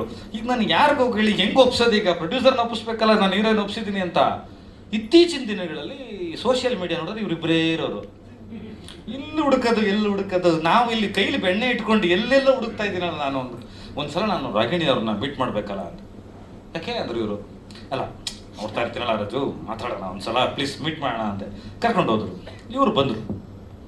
ಈ ಕತೆ ಹೇಳೋದು ಬೇಡ ಮೊದಲೇ, ಯಾಕಂದರೆ ಪ್ರೊಡ್ಯೂಸರು ಹೀರೋ, ಅವ್ರ ಎದುರುಗಡೆ ಒಬ್ಬರು ಹೀರೋಯಿನ್ನು, ಅವ್ರ ಬಗ್ಗೆ ನಾನು ಆಮೇಲೆ ಮಾತಾಡ್ತೀನಿ. ಅಂಥವ್ರ ಬಾಯಿಂದ ಇದನ್ನು ಯಾವನ್ ಮಾಡ್ತಾನೆ ಅಂತ ಕೇಳ್ಬಿಟ್ರೆ ಈಗ ಬೇರೆ ಆಗ್ಬಿಡುತ್ತಲ್ಲ ಅಂದ್ಬಿಟ್ಟು ಮೊದಲೊಂದು ಕತೆ ಹೇಳಿದೆ. ನೋಡಿ, ಒಂದು 20 ನಿಮಿಷದಲ್ಲಿ ಒಂದು ಲೈನ್ ಹೇಳ್ತೀನಿ ನಿಮಗೆ. ಮೇಲ್ಕೋಟೆಯಿಂದ ಡೆಲ್ಲಿಗೆ ನೀವು ನಡ್ಕೊಂಡು ಹೋಗಬೇಕು, ಒಂದು ಸೀರೆ ಹಿಡ್ಕೊಂಡು. ಡೆಲ್ಲಿಲಿ ಯಾರೋ ಒಬ್ಬರು ನಿಮಗೆ ಸಿಗ್ತಾರೆ. ಇದು ನಿಜವಾಗ್ಲೂ ಭಾರತದಲ್ಲಿ ನಡೆದಿರೋಂಥ ಘಟನೆ 80ರ ದಶಕದಲ್ಲಿ ಅಂತ ಹೇಳಿ ಇವರು ಅವ್ವಾರ್ಬಿಟ್ರು. ಏನು ಡೆಲ್ಲಿ ಟು ನೀವು Melkote to Delhi to walking. ಇವರು ತುಂಬ ಇಂಗ್ಲೀಷ್ ಚೆನ್ನಾಗಿ ಬರುತ್ತೆ, ನನಗೆ ಅದು ಅರ್ಥವೇ ಆಗಲ್ಲ. ಮೋಸ್ಟ್ಲಿ ಅದೊಂದು ಪ್ರಾಬ್ಲಮ್ ಆಗ್ಬೋದು. ಅಷ್ಟು ಇಂಗ್ಲೀಷಲ್ಲಿ ಬೈದರು. ಇದು ಈಗ ಮಾಡೋಕ್ಕಾಗೋದಿಲ್ಲ, ಇದು this is pitching thus, this I will do that in the next, ಅವ್ರು ಕಾಲ್ ದೆಮ್ ಅಂತೆಲ್ಲ ಅಂದರು. ಏನಾರ ಮಾಡ್ಕೋತಾ, ಈಗ ಇನ್ನೊಂದು ಕತೆ ಹೇಳ್ತೀನಿ ಅಂದೆ. ಅಷ್ಟೊಂದು ರಾಂಗ್ ಆಗ್ಬಿಟ್ಟೆ. ಈಗ ಒಂದು ಪಿಚ್ ಸೆಟ್ ರೆಡಿ ಆಗಿದೆ, ಈಗ ಸ್ಟೇಜಿಗೆ ಮಾಡಿದ್ದೀನಿ ಕತೆನ ಅಂದ್ಬಿಟ್ಟು ನೆಕ್ಸ್ಟು ಜಾವ ಕತೆ ಹೇಳಿದೆ. ಅದು ಹೇಳಿದ ತಕ್ಷಣ ಇವ್ರು ಏನಂದ್ರು, you are inspired by me, ನೀವು ನಂದು ಕತೆ ಬರ್ದಿದ್ದೀರಾ ಅಂದರು. ಇಲ್ಲ ಮೇಡಮ್, ನಾನು ಬರೆದ್ಬಿಟ್ಟಿದ್ದೆ ಇದು. ನಾನೊಂದು ಮಾತು ಹೇಳಿದೆ ಅವ್ರಿಗೆ, ಚಿತ್ರರಂಗದಲ್ಲಿರುವ ಅಥವಾ ಯಾವುದೇ ಕ್ಷೇತ್ರದಲ್ಲಿರುವ ಹೆಣ್ಣು ಮಕ್ಕಳಿಗೆ ಎಷ್ಟು ಒತ್ತಡ ಬೀಳುತ್ತೆ, ಈ ಮೇಲ್ಚಾವನಿಸಮ್ ಈ ಸಮಾಜದಲ್ಲಿ ಏನೆಲ್ಲ ಫೈಟ್ ಮಾಡಬೇಕಾಗುತ್ತೆ, ಅದನ್ನು ಹೇಗೆಲ್ಲ ತಡ್ಕೋಬೇಕಾಗುತ್ತೆ, ಮತ್ತು ಬ್ಲ್ಯಾಕಲ್ಲಿ ಇರಬೇಕು ಮನುಷ್ಯ ಇಲ್ಲ ವೈಟಲ್ಲಿ ಇರಬೇಕು, ಗ್ರೇಗೆ ಹೇಗೆ ತಳ್ಳಿಬಿಡ್ತಾರೆ, ಅದರ ಹೋರಾಟ ಏನು. ನಾನು ನಿಮ್ಮನ್ನು ಹತ್ತಿರದಿಂದ ನೋಡಿಲ್ಲ, ಆದರೆ ನಾನು ಬೇರೆ ಥರದ್ದು ಒಂದು ರೂಪದಲ್ಲಿ ಇರೋದರಿಂದ ನಾನು ಅದನ್ನೆಲ್ಲ ನೋಡಿದ್ದೀನಿ. ಅದು ನಿಮಗೆ ತುಂಬ ಸಾಮ್ಯತೆ ಬರ್ತಾ ಇದೆ. ಇದು ಬೇರೆ ಥರ ಅನ್ಸೋ ಕ್ಯಾರೆಕ್ಟರ್ ಆಗಿರೋದ್ರಿಂದ ನಿಮಗೆ ಹೇಳ್ತಾ ಇದ್ದೀನಿ, ಇದರಲ್ಲೊಂದು ಚಾಲೆಂಜ್ ಇದೆ ಅಂತ. ರಾಜವರ್ಧನ್ ಕ್ಯಾರೆಕ್ಟರ್ ಹೇಳ್ತೀನಿ ನಾನು ಆಮೇಲೆ, ಅವ್ರಿಗೊಂದು ಟೆಸ್ಟ್ ಕೊಟ್ಟಿದ್ದೆ. ಸೊ ಅದೆಲ್ಲ ಹೇಳಿದ್ಮೇಲೆ ಸೀನ್ ಟು ಸೀನ್ ಹೇಳ್ಬಿಡಿ ಅಂದರು. ರಾಜವರ್ಧನ್ಗೆ ಹೇಳಿದೆ, ರಾಜವರ್ಧನ್ ರೂಢಿ ಮಾಡ್ಕೋಬೇಕು ಹೇಳಿ, ಅಲ್ಲ ಇದು ಸೀನ್ ಟು ಸೀನ್ ಕೇಳ್ತಾ ಇದ್ದಾರಲ್ಲ ಹೆಂಗೆ, ಆಮೇಲೆ ಒಪ್ಕೊಳ್ದವ್ರು ಏನು ಮಾಡೋದು ಅಂತ. ನಂಗೆ ಚೆನ್ನಾಗಿ ಗೊತ್ತು ಇದನ್ನು ಒಪ್ಕೊಳ್ಳೋದು ಕಷ್ಟ ಇದೆ ಅಂತ. ಸರಿ ಅಂತ ಧೈರ್ಯ ಮಾಡಿ ಒಂದು ವಾರ ಬಿಟ್ಟು ತುಂಬ ಮೆಲೋ ಡೌನ್ ಆಗಿ ತುಂಬ ಸಾಫ್ಟಾಗಿ ಅಲ್ಲಿ ಇರೋ ಕ್ರೌರ್ಯನ, ಅಲ್ಲಿ ಬರೋ ಒತ್ತಡನ, ಆ ಪಾತ್ರಕ್ಕೆ ಬರೋ ಸವಾಲುಗಳನ್ನೆಲ್ಲ ನಾನು ತುಂಬ ಸಬ್ಬಿನ ಥರ ಹೇಳ್ತಾ ಇದ್ದೀನಿ. ಇಂಟ್ರೋಲ್ ಪಾಯಿಂಟಿಗೆ ಹೇಳಿದ್ರು ರಾಗಿಣಿಯವರು, ಸರ್ ಅದು ಏನು ಬರ್ದಿದ್ರೆ ಅದನ್ನು ಹೇಳ್ಬಿಡಿ, ನಿಮ್ಮ ಬಾಡಿ ಲ್ಯಾಂಗ್ವೇಜ್ಗೂ ನೀವು ಹೇಳ್ತಾ ಇರೋದಕ್ಕೂ ನನಗೆ ಅರ್ಥ ಆಗ್ತಾ ಇದೆ, ನಾನು ಆ್ಯಕ್ಟ್ರೇ ಅಂದರು. ಥ್ಯಾಂಕ್ ಯು ಮೇಡಮ್ ಅಂದ್ಬಿಟ್ಟು ತಡ ಅಂತ ಸ್ಟಾರ್ಟ್ ಮಾಡಿದೆ. ಅಲ್ಲಿಂದ ಈ ಸಿನಿಮಾ ಅಧಿಕೃತವಾಗಿ ಆಗುತ್ತೆ ಅಂತ ಆರಂಭ ಆಯಿತು. ರಾಜವರ್ಧನ್ ಇದೇ ಕಥೆ ಯಾಕೆ ಮಾಡಬೇಕು ಅಂತ ಶುರುವಾಯಿತು. ಅವರೊಂಥರ ಕ್ವಶನ್ ಕೇಳ್ತಾನೆ ಇರ್ತಾರೆ, ಅದು ಎಂದೂ ಮುಗಿಯೋದ ಕ್ವಶನ್ ಪೇಪರ್. ರಾಜವರ್ಧನ್ ಅಂದರೆ ಕೇಳ್ತಾನೆ ಇರ್ತಾರೆ. ದಿನ ಕರ್ಕೊಂಬರೋದು ಮನೆಗೆ ಬಂದಾಗೆಲ್ಲ. ನಾವು ಯೂಶಲಿ ಅವ್ರ ತಂದೆ ಮನೆ ನನ್ನ ಮನೆ ತುಂಬ ಹತ್ತಿರದಲ್ಲಿದೆ. ನಾನು ಅವ್ರ ತಂದೆಯವ್ರ ಜೊತೆ ತುಂಬ ಮಾತಾಡ್ತಾ ಇರ್ತೀನಿ. ನಿಮ್ಮ ತಂದೆಯವ್ರಿಗೆ ಹೋಗ್ಬಿಟ್ಟು ಈ ಥರ 80s ಇತ್ತ ಅಂತ ಕೇಳಿ ಅಂತ ಒಂದು ಬಿಡೋದು ಪಾಯಿಂಟು. ಅವ್ರಾಗ ಅವ್ರ ತಂದೆ ಕೇಳಿದಾಗ ಹೌದು ಈ ಥರದ್ದಿತ್ತು, ಇದೆಲ್ಲ ನಡೆದಿತ್ತು ಚಿತ್ರರಂಗದಲ್ಲಿ, ಈ ಥರ ಲೈವಲ್ಲಿರೋ ಹೆಣ್ಮಗಳು ಒಬ್ರು ಇದ್ರು ಅಂತ ಅವ್ರಿಗೆ ಹೇಳ್ಬಿಟ್ಟಿದ್ದಾರೆ. ಹಂಗಂದ ತಕ್ಷಣ ನೋಡ್ಬಂದ್ರು ಇದ್ರಂತೆ, ನೋಡಿದಾರಂತೆ. ನಾನು ಎಲ್ಲ ಆಲ್ರೆಡಿ ಕಟ್ಟಿಂಗ್ಸ್ ಇಟ್ಕೊಂಡಿದ್ದೆ. ದಿನ ಬಂದಾಗ ಒಂದೊಂದು ಸ್ಮೆಲ್ ತೋರಿಸೋದು ಇವ್ರಿಗೆ. ಒಂದು ವಾಸನೆ, ಪೆಟ್ರೋಲ್ ವಾಸನೆ, ಹೂವಿನ ವಾಸನೆ, ಜಾಸ್ಮಿನ್ ವಾಸನೆ, ಯಾವುದೋ ಒಂದು ಸುಗಂಧ ಪುಷ್ಪದ ವಾಸನೆ ತಂದುಬಿಡೋದು, ಯಾವುದೋ ವಾಸನೆಗಳು ತೋರಿಸೋದು. ಈ ವಾಸನೆ ನೋಡಿದಾಗೆಲ್ಲ ನಿಮ್ಗೆ ಏನಾಗುತ್ತೆ ರಾಜವರ್ಧನ್ ನಿಮಗೇನಾಗುತ್ತೆ ಅನ್ನೋದು. ಈ ಸ್ಮೆಲ್ ನೋಡಿದಾಗೆಲ್ಲ ಇದೊಂಥರ ಚೆನ್ನಾಗಿದೆ ಅಣ್ಣ, ಈ ಸ್ಮೆಲ್ ನೋಡಿದ್ರೆ ಏನನ್ಸುತ್ತೆ ಅನ್ನೋದು. ವೃಷಭಾವತಿ ಕಾಲುವೆಗೆಲ್ಲ ಕರ್ಕೊಂಡೋಗಿ ವಾಸನೆ ತೋರಿಸಿದ್ದೀನಿ, ಈಗ ಇಲ್ಲಿಂದ ಪಿಕ್ಚರ್ ಶುರುವಾದ್ರೆ ಹೆಂಗಿರುತ್ತೆ ಅಂದೆ. ಅಯ್ಯೋಯ್ಯೋ ಇದಾ, ಈ ವಾಸನೆ ಯಾಕೆ ಬರ್ತಾ ಇದೆ ಅಂದರು. ಕಥೆನ ಹೇಳಿದಿನಲ್ಲ ಅಂದೆ. ಸೊ ಅವರು ಕ್ಯಾರೆಕ್ಟರ್ ಅಂದರೆ ಈಗ ಅವ್ರು ತುಂಬ ರೆಡಿ ಆಗ್ಬೇಕು ಇಬ್ರು. ತುಂಬ ಈಗ ಅಲ್ಲೊಂದು ಓಡೋದಿದೆ. ಬಹುಶಃ ದೊಡ್ಡವರು ವಿಷ್ಣು ಸರ್ ನನ್ನ ಗುರು, ಅವ್ರು ಹಾಕಿದ ಕೈಲಿ ಇವತ್ತಿಗೂ ಇಟ್ಕೊಂಡಿದ್ದೀನಿ. ನಾನು ತುಂಬ ಪ್ರೀತಿಸೋರು ಅವರು. ಅವ್ರಾದ್ಮೇಲೆ ಇದು ಚಾಣಕ್ಯ ಅಂತ ಒಂದು ಸಿನಿಮಾ ಇತ್ತು ಅವ್ರದ್ದು, ಓಡ್ತಾನೆ ಇರ್ತಾರೆ ಸಿನಿಮಾದಲ್ಲಿ. ಅದೊಂದು ಪಿಕ್ಚರ್ ತೋರಿಸ್ತೀವಿ, ಈ ಥರ ಓಡ್ತಾ ಇರ್ಬೇಕು ಇಡೀ ಸಿನಿಮಾದಲ್ಲಿ ಅಂತ. ಆ ಲೆವೆಲ್ಗೆಲ್ಲ ಬಂದ ಮೇಲೆ ಒಂದು ಒಳ್ಳೆ ಟೀಮ್ ಕಟ್ಟಿದ್ವಿ. ನಮ್ಮ ಪೂರ್ಣಚಂದ್ರ ತೇಜಸ್ವಿ ಮ್ಯೂಸಿಕ್ ಡೈರೆಕ್ಟರ್ ಇರ್ಬೋದು, ಆರ್ಟ್ ಡೈರೆಕ್ಟರ್ ಇರ್ಬೋದು, ಈಗ DOP ಒಂದು ನಾಳೆ ನಾಡೋದಲ್ಲಾಗುತ್ತೆ, ಲೊಕೇಶನ್ಸ್ಗಳಿರ್ಬೋದು, ಹೇಗೆ ಈ ಸಿನಿಮಾನ ಡಿಸೈನ್ ಮಾಡಬೇಕು ಅನ್ನೋದಿರ್ಬೋದು ಎಲ್ಲ. ನಾನು ನಮ್ಮ ಶಿವರತ್ನ, ಸಿಂಧು, ನಮ್ಮ ಟೀಮ್ ಎಲ್ಲ ಸೇರಿಕೊಂಡು ಎಲ್ಲ ಒಂದು ತಂಡಕ್ಕೆ ತಂದ ಮೇಲೆ ನಮ್ಮ ತೆಲುಗಿಂದ ಗೋಪಾಲ್ ಅಂತ ರೈಟರ್ ಬಂದಿದ್ದಾರೆ, ರಾಜನ್ ಮಾಧವ್ ಅಂತ ಅವರು ಚೇರನ್ ಅವ್ರಿಗೆ ತುಂಬ ಹಲವಾರು ಸಿನಿಮಾಗಳು ಮಾಡಿದ್ದಾರೆ, ಫಾದ್ ಫಾಸಿಲ್ಗೆ ಒಂದು ಸಿನಿಮಾ ಮಾಡಕ್ಕೆ ಹೊರಟಿದ್ದಾರೆ. ಎಲ್ಲ ಸ್ನೇಹಿತರನ್ನ ಕರೆದು ಕತೆ ಹೇಳಿದೆ. ಇದರೊಳಗೆ ಮಜಾ ಇದೆ. ಯೋಗರಾಜ್ ಭಟ್ರಿಗೆ ಹೋಗೋದು ಕತೆ ಹೇಳಿದೆ. ರಾಜವರ್ಧನ್ಗೆ ಏನು ಹೇಳಿಲ್ಲ ನಾನು, ಭಟ್ರಿಗೆ ಹೇಳ್ಬಿಡ್ತೀನಿ ಇದು ಮ್ಯೂಸಿಕ್ ಸ್ಟೇಷನ್ ಅವ್ರಿಗೆ ಹಾಕ್ತೀನಿ ಅಂತ. ಕ್ಲೈಮ್ಯಾಕ್ಸ್ ಕೇಳ್ಬಿಟ್ಟು ಅವು ಹಾರ್ಬಿಟ್ಟು, ಚಂದ್ರಪ್ಪ ನೀನು ಈ ಕ್ಲೈಮ್ಯಾಕ್ಸ್ ಬದಲಾಯಿಸೋದಾದ್ರೆ ಮಾತ್ರ ನಾನು ಈ ಪಿಕ್ಚರ್ ಕೆಲಸ ಮಾಡ್ತೀನಿ ಅಂದರು. ಇಲ್ಲ ನಾನು ಬದಲಾಯಿಸೋಕ್ಕಾಗಲ್ಲ, ಇದೇ ಕ್ಲೈಮ್ಯಾಕ್ಸ್, ಇದು ಮಾನವ ದ್ರೋಹಿ, ಇದು ಜನದ್ರೋಹಿ, ರಾಜ್ಯದ್ರೋಹಿ ಕ್ಲೈಮ್ಯಾಕ್ಸ್ ಅಂದರು. ರಾಜ್ಯದ್ರೋಹಿ ಆಲ್ರೆಡಿ ಬಂದ್ಬಿಟ್ಟ ನಿನ್ನೆ ಮೊನ್ನೆಯಿಂದ ಕ್ಷಮೆ ಕೇಳಾಯ್ತು ಅವರು. ಇದು ಆ ಥರದ್ದಿಲ್ಲ ಅಂತ ಹೇಳಿ ಅವ್ರು ಒಪ್ಸಿದ ಮೇಲೆ ಇಲ್ಲಲ್ಲ ಈ ಕ್ಲೈಮ್ಯಾಕ್ಸ್ ನನ್ನ ಹಾಂಟ್ ಮಾಡ್ತಾ ಇದೆ ಅಂದ್ರೆ ಯೋಗರಾಜ್ ಭಟ್ರು. ನಿಮಗೆ ಹಾಂಟ್ ಆಗ್ತಾ ಇದೆ ಅಂದರೆ, ನಿಮ್ಮಂಥ ಒಬ್ಬ ಪರಮ ಪೋಲಿ ವಿಕಟ ಕವಿಗೆ ಹಾಂಟ್ ಆಗ್ತಾ ಇದೆ ಅಂದರೆ ಸಾಮಾನ್ಯ ಜನರಿಗೆ ಹಾಂಟ್ ಆಗುತ್ತೆ ಅಂದ್ಬಿಟ್ಟು ಸ್ಕ್ರಿಪ್ಟ್ನ ಲಾಕ್ ಮಾಡೋದು. ಈಗ ಇಷ್ಟು ತಯಾರಿಗಳಾಗಿದೆ. 10ನೇ ತಾರೀಕಿಂದನೇ ಸ್ಕ್ರಿಪ್ಟು ಫೈನಲ್ ಇದ್ರದ್ದು ಕೆಲಸ ಶುರುವಾಗಿ. ನಾನು ಅಂದ್ಕೊಳ್ತಾ ಇರೋದು ಒಂದು 12 ಸ್ಕ್ರಿಪ್ಟು ಬರೆದಿಟ್ಟಿದ್ದೀನಿ. ಹಾಂ, ಬೌಂಡ್ ರೆಡಿ ಇರೋದು. ಲೈನ್ಸ್ ಒಂದು 300 ಹೇಳ್ತೀನಿ. ನಾನೇನು ತೀರ್ಮಾನ ಮಾಡಿದ್ದೆ ಅಂದರೆ, ಕೆಲವು ವಿಚಾರದಲ್ಲಿ ತುಂಬ ಭ್ರಮನಿರಸನ ಆಗಿತ್ತು ನನಗೆ. 200 ಕಿಲೋಮೀಟರ್ ಸ್ಪೀಡಲ್ಲಿ ಓಡ್ಸಕ್ಕೆ ಸ್ಟಾರ್ಟ್ ಮಾಡಿಬಿಡ್ತಾರೆ, ದಡಾರ ಅಂತ ಒಂದು ಟೋಲ್ ಹಾಕ್ಬಿಡ್ತಾರೆ ಮಧ್ಯದಲ್ಲಿ. ಈಗ ನನಗೆ ಇಲ್ಲ ಸ್ಪೀಡಾಗಿ ಓಡಿಸಿ, ಇಲ್ಲ ಸ್ಲೋ ಆಗಿ ಓಡಿಸಿ, ಎರಡರಲ್ಲೊಂದು, ಈ ಮಧ್ಯದಲ್ಲಿ ಇಡಬೇಡಿ ಅಂತ ನಾನು. ಈ ಜಿಂಕೆ ಪಾರ್ಕ್ ಹತ್ರ ನನ್ನೊಂದು ಸಮಾಧಿ ಇದೆ, ಎಲ್ರಿಗೂ ಗೊತ್ತು. ಕಾಲಿಶಿಲ್ವೆ ಪುಸ್ತಕ ಬಿಡುಗಡೆ ಮಾಡುವಾಗ ನಂದೇ ಸಮಾಧಿ ಇದೆ already. I have my own in English graveyard that I don't know full English. Come on Rajavardhan tell me. ಆ ಸಮಾಧಿಗೆ ಹೋಗ್ಬಿಟ್ಟು ಸ್ಕ್ರಿಪ್ಟ್ ಹಾಕ್ಬಿಟ್ಟು ಸುಟ್ಟಾಕ್ಬಿಡೋಣ ಅಂತ ಡಿಸೈಡ್ ಮಾಡಿದ್ದೆ ನಾನು. ಸೀರಿಯಸ್ಲಿ ನಾನು ಗಂಭೀರವಾಗಿ ಹೇಳ್ತಾ ಇದ್ದೀನಿ. ಎಷ್ಟು ಬೇಸರ ಆಗಿತ್ತು ಕೆಲವು ವಿಚಾರದಲ್ಲಿ ಅಂದರೆ, ನಾನು ಇನ್ನೊಬ್ರಿಗೆ ಕತೆ ಹೇಳ್ತೀನಿ, ಇಲ್ಲೊಬ್ರು ಇದ್ದಾರೆ. ನಮ್ಮ ನವೀನ್ ಕೃಷ್ಣ ಇದ್ದಾನೆ, ಮೆಲ್ಲಬೊಮ್ಮಾಯಿ ಡೈರೆಕ್ಟ್ರು, ಜರ್ನಲಿಸ್ಟು. ಈ ಜರ್ನಲಿಸಮಿಂದ ಬಂದು ಅಲ್ಲಿಂದ ಇಲ್ಲಿ ಬಂದು ಡೈರೆಕ್ಷನ್ ಮಾಡಿ ಕಮರ್ಷಿಯಲ್ ಪ್ಯಾಟ್ರನಲ್ಲಿ ಹೋಗಿ ನಾನು 40 ಸಿನಿಮಾ ಜರ್ನಿ ಮಾಡಿದ್ದೀನಿ ಅಂದರೆ ಸಖತ್ತು ಬಿದ್ದಿದೆ ಅದೇ. ಇಲ್ಲಿ ಬಂದವರಿಗೆ ಗೊತ್ತಿರ್ತದೆ. ನಮ್ಮ ಶಾರದಾ ಇದ್ದಾರಲ್ಲ, ಅವ್ರಿಗೆ ಫೋನ್ ಮಾಡೋದು ನಾನು ಬೇಜಾರಾದಾಗೆಲ್ಲ, ಈ ಥರದೊಂದು ಶಾರದಾ ನಾನು ಕತೆ ಮಾಡಿದ್ದೀನಿ ಅಂತ ಕತೆ ಹೇಳೋದು.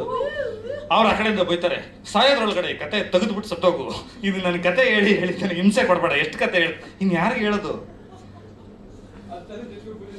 ಯಾಕೆ ಶಾರದಾಗ ಹೇಳೋದು ಅಂದ್ರೆ, ಶಾರದಾ ಮಾತನ್ನ ಇಂಡಸ್ಟ್ರಿ ಅವ್ರು ಕೇಳ್ತಾರೆ, ಯಾರ್ಯಾರು ಪ್ರೊಡ್ಯೂಸರ್ ಹೇಳ್ತಾರ ಅಂತ ಇದಕ್ಕೆ ಹೇಳೋದು ನಾವು. ನೆಕ್ಸ್ಟ್ ಶಾರದಾ ಏನಂದ್ರೆ ನೀನ್ ಸತ್ತೋಗಿ ನಮ್ದು ಇದು ಸಿನಿಮಾ ತೆಗೆದ್ಬಿಡು. ನಾನು ಸಚಿನ್ ಅವ್ರಿಗೆ ಹೋಗುವಂತ ಕತೆ ಹೇಳಿದ್ದೀನಿ. ನಾನು ರಸ್ತೆಯಲ್ಲಿ ಯಾವ ಥರ ಆಗಿದ್ದೆ ಈಗ ನಾನು ನೋಡಮ್ಮ, ನಮ್ದೊಂದು ಸಮಸ್ಯೆ ಇದೆ, ನಾನು ಎಲ್ಲೂ ಒಂದು ಕಡೆ ನಿಲ್ತಿರಲಿಲ್ಲ, ನನ್ನದೇ ಸಮಸ್ಯೆ. 100 ಕಡೆ ಒಳ್ಳ ತೋಡಿದ್ರೆ ನೀರು ಬರಲ್ಲ, ಒಂದೇ ಕಡೆ ತೋಡಬೇಕು ಅಂತ ನಮಗೆ ಕಲಿಸ್ಕೊಟ್ಟಿದ್ದೆ JP ನಗರದ ನನ್ನ ಶಾಂತಿ ನಿವಾಸ. ಅಲ್ಲಿ ಹೋದ್ಮೇಲೆ ಗೊತ್ತಾಗಿದ್ದು ಒಂದು ಕಡೆ ನಿಲ್ಲಬೇಕು ಅಂತ ನಮ್ಮ ಅಣ್ಣ ಕಲಿಸಿತ್ತು. ಅದಾದ್ಮೇಲೆ ಈಗ ಮೊದಲೊಂದು ಕಾಲ ಇತ್ತು, ದೇವ್ರು ಮುಟ್ಟಿದ್ರು ಕಲ್ಲಾಗ್ಬಿಡ್ತಾ ಇದ್ದ. ಇವಾಗ ಒಂದು ಕಾಲ ಬಂದಿದೆ, ಕಲ್ಲು ಮುಟ್ಟಿದ್ರು ದೇವ್ರಾಗ್ತಾ ಇದೆ. 5 ಸಿನಿಮಾ ಇದೆ ನಾನು ಬರೆಯೋದಕ್ಕೆ, ಇವಾಗ ಕೆಲಸಗಳಿದೆ ಅಷ್ಟು, ತಮಿಳು ತೆಲುಗು ಚಿತ್ರರಂಗದಲ್ಲಿ ಅಷ್ಟು ಕೆಲಸಗಳಿದೆ.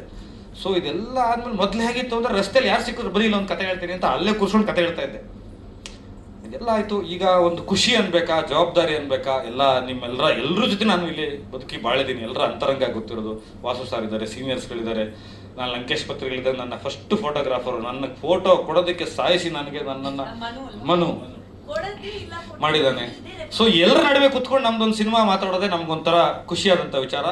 ಎಂದಿನಂತೆ ನಿಮ್ಮ ಪ್ರೀತಿಯ ಬೈಗುಳಗಳು, ಹಾರೈಕೆಗಳು, ನಿಮ್ಮ ಪರ್ಸನಲ್ ಮಾತುಗಳು ಎಲ್ಲ ನನ್ನ ಮೇಲೆ ಇರಲಿ, ನಮ್ಮ ತಂಡದ ಮೇಲೆ ಇರಲಿ. ರಾಗಿಣಿಯವರ ಬರ್ಡೇಗೆ ಒಂದು ವಿಶೇಷವನ್ನು ನಿಮಗೆ ಕೊಡ್ತಾ ಇದ್ದೀವಿ. ಅವತ್ತೊಂದು 100% ಹೇಳ್ತೀನಿ, ಅವತ್ತು ಕರೆಂಟ್ ಹೊಡೆಯುತ್ತೆ ತುಂಬ ಜನರಿಗೆ. ಆ ಕರೆಂಟ್ ರೆಡಿ ಮಾಡಿದ್ದೀನಿ ಜಲಪಾತ ಜೋಗಕ್ಕೆ ಹೋಗಿ. ಆಮೇಲೆ ಸ್ಪೆಷಲಿ ಹೇಳಬೇಕು ಅಂದರೆ, ರಾಜವರ್ಧನ್ಗಿರೋ ಸಿನಿಮಾ ನಂಬಿಕೆ. ನನಗೆ ಅವ್ರನ್ನ ನೋಡಿದಾಗೆಲ್ಲ ಒಂದು ಏನನ್ಸುತ್ತೆ ಅಂದರೆ, ಅದೇನಾರಾಗಲಿ ಅಣ್ಣ ಮಾಡ್ಬಿಡೋಣ ಅನ್ನೋದು. ಏನಾರಾಗಲಿ ಅಂದ್ರೆ ಹೆಂಗ್ ರಾಜು, ಇದೇನೋ ಮಾಡ್ತೀನಿ ನಾನು ಅಂತ ರೆಡಿ ಮಾಡೋದು. ಆ ಆಸಕ್ತಿ, ಆ ಪ್ರೀತಿ, ಆ ವಿಶ್ವಾಸ ಇದೆಯಲ್ಲ ಸಿನಿಮಾದ ಮೇಲೆ, ಇದಿಲ್ಲದೆ ಹೋದ್ರೆ ತಗೊಳ್ಳಲ್ಲ.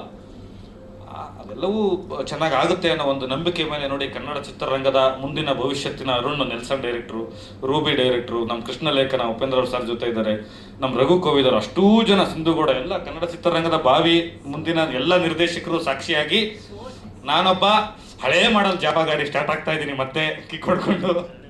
ಟೈಟ್ಲ್ ಯಾಕೆ ಜಾವ ಅಂತ ನೀವು ನಾನು ಈಗ ಎಲ್ಲ ಮುಚ್ಚಿಸ್ಕೊಂಡು ಹೊಡಿದ್ದಾರೆ ಕ್ವಶನ್ಸ್ಗೆ, ಅದಕ್ಕೆ ನಾನೇ ಹೇಳ್ಬಿಡ್ತೀನಿ. ನೀವು 100% ಇದ್ರ ಒಂದು ಲುಕ್ ನೋಡಿದಾಗ ಅಲ್ಲೊಂದು ಬಿರುಗಾಳಿ ಇದೆ, ಅಲ್ಲಿ ರಾಜವರ್ಧನ್ ಬರ್ತಾರೆ, ನಿಮಗೆ ಗೊತ್ತಾಗುತ್ತೆ ಈ ಟೈಟ್ಲ್ ಯಾಕೆ ಜಾವ ಅಂತಿದೆ ಅಂತ. ಇದು ತುಂಬ ರಿಸರ್ಚ್ ಮಾಡಿ, ಒಂದು ವಿಂಡ್ ಬೇಸ್ ಮೇಲೆ ಮಾಡಿ, ಒಂದು ಕ್ಯಾರೆಕ್ಟ್ ಸೈಕಾಲಜಿಕಲ್ ಪ್ರೊಫೈಲ್ನೇ ತಂದು ಅದರ ಒಂದು ಕಮರ್ಷಿಯಲ್ ಪ್ಯಾಟರ್ನಲ್ಲಿ ಚಿತ್ರರಂಗದಲ್ಲೇ ನಡೆಯುವಂಥ ಒಂದು ದೊಡ್ಡ ಹಳವಂಡದ ಕಥೆಯನ್ನು ಒಬ್ಬ ಸಾಮಾನ್ಯ ಹುಡುಗನ ಮುಖಾಂತರ ಹೋಗ್ತಾ ಇದ್ದೀವಿ. ನಿಮ್ಮೆಲ್ಲರಿಗೂ ಒಂದು ಸೆಂಟ್ ಬಾಟ್ಲು ಸದ್ಯದಲ್ಲೇ ಬರುತ್ತಲ್ವ ರಾಜವರ್ಧನ್? ಬರುತ್ತೆ. ಅಲ್ಲಿ ನಿಮಗೆ ಕಥೆ ಗೊತ್ತಾಗುತ್ತೆ. ಯಾಕಂದ್ರೆ ನಾನು ಕರೆದುಬಿಟ್ಟು ನಿಮ್ಮನ್ನೆಲ್ಲ ಕತೆ ಹೇಳಲ್ಲ, ಈ ಥರದೆಲ್ಲ ಏನು ಮಾಡಲ್ಲ. ನೀವೇ ಕೇಳೋದು ಈಗಲೇ ಬೇಕಾದ್ರೆ ಕತೆ ಹೇಳ್ಬಿಟ್ಟು ಸಿನಿಮಾ ತೆಗಿತೀನಿ. Thank you very much. ನಿಮ್ಮ ಪ್ರೀತಿ ಇರಲಿ, ಧನ್ಯವಾದಗಳು. ಚಂದ್ರಚೂಡ್ ಎಂಜಿನಿಯರಿಂಗ್ ಬಗ್ಗೆ ನಂಗೆ ಗೊತ್ತಿಲ್ಲ, ಬಟ್ ಆ್ಯಸ್ ಜರ್ನಲಿಸ್ಟ್ ಆಗಿ ಕೆಲವೊಂದು ಸಿನಿಮಾಗೆ ಕತೆ ಬರೆದು as a director, stint in Bigg Boss, but ಎಲ್ಲಿ ನೋಡಿದ್ರು ಚಂದ್ರಚೂಡ್ಗೆ controversy famous. As Chandrachud, will Deva Chakravarthy change the Chandrachud in him as a controversial whatever the person is? 3 ಬರುತ್ತೆ ಶಾರದಾ. ಕನ್ವಿನ್ಸ್ ಮಾಡು, ಕನ್ಸೀವ್ ಮಾಡು, ಕಾಂಟ್ರವರ್ಸಿ ಮಾಡು ಅಂತ. ಕನ್ವಿನ್ಸ್ ನಿಮ್ಮ ಮಾಡೋಕ್ಕಾಗಲ್ಲ ಅಂತ ನಂಗೆ ಗೊತ್ತಾಯ್ತು. ಕಾಂಟ್ರವರ್ಸಿ ನನಗೆ ತೊಂದರೆ ಆಗುತ್ತೆ ಅಂತ ಗೊತ್ತಾಯ್ತು. ಈಗ ಇನ್ಮೇಲೆ ಎಲ್ಲರನ್ನು ಕನ್ಸೀವ್ ಮಾಡ್ತೀನಿ. C Chakravarthy for conceive. I like your question. Love you. Okay, Java means speed. Will this movie, complete in the same speed, or you will have a 5-year plan to come out or something like that? ಪಂಚವಾರ್ಷಿಕ ಯೋಜನೆ ಕೇಂದ್ರ ಸರ್ಕಾರ ಕೇಳಬೇಕು. ಪ್ರಶ್ನೆ correct ಆಗಿದೆ, producer ಕೇಳಿ ಪ್ರಶ್ನೆನ. ನಾನೆಂತೂ ಸ್ಪೀಡಲ್ಲಿ ಇದ್ದೀನಿ, 100% ಬೇಗ ಬರುತ್ತೆ. But why are you people always going back to 1980 story? ಯಾಕೆ ಇವಾಗಿನ ಕತೆ ಏನು ಇಲ್ಲ? ಖಂಡಿತವಾಗ್ಲೂ 80 ಸ್ಟೋರಿ ಅಲ್ಲ ಇದು. ಅಲ್ಲಿಂದ ಒಂದು ತುಣುಕನ್ನು ಎತ್ತಿದ್ದೀವಿ. ಇವತ್ತು 2025 ಏನು ನಡೆಯುತ್ತೋ ಅದು ಸೆಂಟ್ ಫ್ಯಾಕ್ಟ್ರಿ ಅಂತ ಹೇಳ್ತಾ ಇದ್ದೀನಿ, ಸೆಂಟ್ ಬಾಟ್ಲು ಅಂತ ಹೇಳ್ತಾ ಇದ್ದೀನಿ, ಜಾವ ಅಂತ ಹೇಳ್ತಾ ಇದ್ದೀನಿ. ಅಲ್ಲೇ ಒಂದು ಚಿತ್ರರಂಗದಲ್ಲಿ 80s ನಡೀತಕ್ಕಂಥ ಒಂದು ಘಟನೆಯನ್ನು ತಗೊಂಡು ಅಲ್ಲಿಂದ ಕತೆ ಆರಂಭ ಆಗುತ್ತೆ. ಓಕೆ, ಪರ್ಸನಲ್ ಆಗಿ ಸಿಕ್ಕು ಸ್ಕ್ರಿಪ್ಟೇ ಕೊಟ್ಬಿಡ್ತೀನಿ, ಓದ್ಬಿಟ್ಟು ಏನಾದ್ರು ಇನ್ಪುಟ್ಸ್ ಇದ್ರೆ. ರಾಜವರ್ಧನ್, ಯಾ. Yes, ma'am. So your inspiration is your father, Dingley Nagaraj, a fine actor. But our inspiration ತಗೊಳ್ಬೇಕಾದ್ರೆ ಅವರು as an as a producer or actor, what is your takeaway from him? Because it was not an ordinary feat for him to be a producer or anything. So ನೀವು ಅವ್ರ ಬಗ್ಗೆ ಅವ್ರ inspiration ಏನು ನಿಮಗೆ? ಅಂದರೆ ಸಣ್ಣ ವಯಸ್ಸಿಂದನೂ ನಾವು ನೋಡ್ಕೊಂಡು ಬಂದಿದ್ದೀವಲ್ಲ, ಏನೇ ಆದರೂ ಬಿಟ್ಕೊಟ್ಟಿಲ್ಲ ಅವರು. ಮೇ ಬಿ ಆ ಗುಣ ಎಲ್ಲ ಅವರಿಂದನೇ ಬಂದಿರೋದು ಅನ್ಸುತ್ತೆ. ನಮ್ಮದು ಯಲಹಂಕದಲ್ಲಿ ಒಂದು ದೊಡ್ಡ ಮನೆ ಇತ್ತು, ಆ ಮನೆನ ಸೇಲ್ ಮಾಡಿ ಪ್ರೊಡ್ಯೂಸ್ ಮಾಡಿತ್ತು. ದೆನ್ ಸೇಲ್ ಮಾಡಿ ನೆಕ್ಸ್ಟ್ ಕಟ್ ಮಾಡಿದ್ರೆ ಬಸವನಗುಡಿ ಲಾಡ್ಜಲ್ಲಿ ಒಂದು ಸಣ್ಣ ರೂಮಲ್ಲಿದ್ದರು. ಮಿನಿಮಮ್ ಮೇ ಬಿ 6 ಇಯರ್ಸ್ ಇದ್ರು ಅನ್ಸುತ್ತೆ. ಅವಾಗ ನಾನು ಅಜ್ಜಿ ಮನೇಲಿ, ನನ್ನ ಸಾಕಿದ್ದೆಲ್ಲ ಅಜ್ಜಿ ಮನೇಲಿ, ನಮ್ಮ ಅಕ್ಕನ ಹಾಸ್ಟೆಲಲ್ಲಿ ಓದಿಸಿತ್ತು. ದೆನ್ ಅದಾಗೆ ಇರೋದಿಲ್ವಲ್ಲ, ಅದು ಮತ್ತೆ ಚೇಂಜ್ ಆಗತ್ತಲ್ಲ. ಸಮ್ ಟೈಮ್ಸ್ ಬ್ಯಾಡ್ ಫೇಸಸ್ ಇರುತ್ತೆ, ಅದಾದ್ಮೇಲೆ ಚೇಂಜ್ ಆಗತ್ತಲ್ಲ. ಸೊ ಅದನ್ನೆಲ್ಲ ನಾನು ಸಣ್ಣ ವಯಸ್ಸಿಂದ ನೋಡ್ಕೊಂಡು ಬಂದಿದ್ದೀನಿ. ಸೊ ಸಿನಿಮಾದಲ್ಲಿ ದುಡ್ದಿದ್ದು ಸಿನಿಮಾದಲ್ಲೇ ಕಳೀತಾರೆ, ಸಿನಿಮಾದಲ್ಲೇ ಗಳಿಸ್ತಾರೆ. ಇವತ್ತು ನಾವೇನೇ ಊಟ ಮಾಡ್ತಿದ್ರು ಅದೆಲ್ಲ ಸಿನಿಮಾಯಿಂದನೇ. ಸೊ ಸಿನಿಮಾಗೋಸ್ಕರ ನಾವೇನಾದ್ರು ಮಾಡಬೇಕು ಅನ್ನೋದೊಂದು ಥಾಟ್ ಅಷ್ಟೇ. So you are going to have a makeover for Java, something like that? 200%. Okay, how to, Ragini, just to begin with, to be a superstar in a film. So what is your status in general, in reality as an actor for you?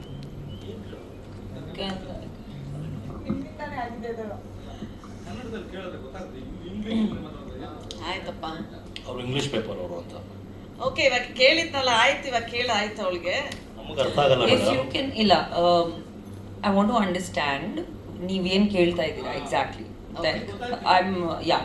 It's a very wide framed question, so if you can just explain to me again what you want. So super star ಅಂತ ಫಿಲಮಲ್ಲಿ ನೀವು super star ಆಗಿದ್ದೀರಾ, that's your character in the movie ಅಂತ ಕೇಳ್ಪಟ್ಟೆ.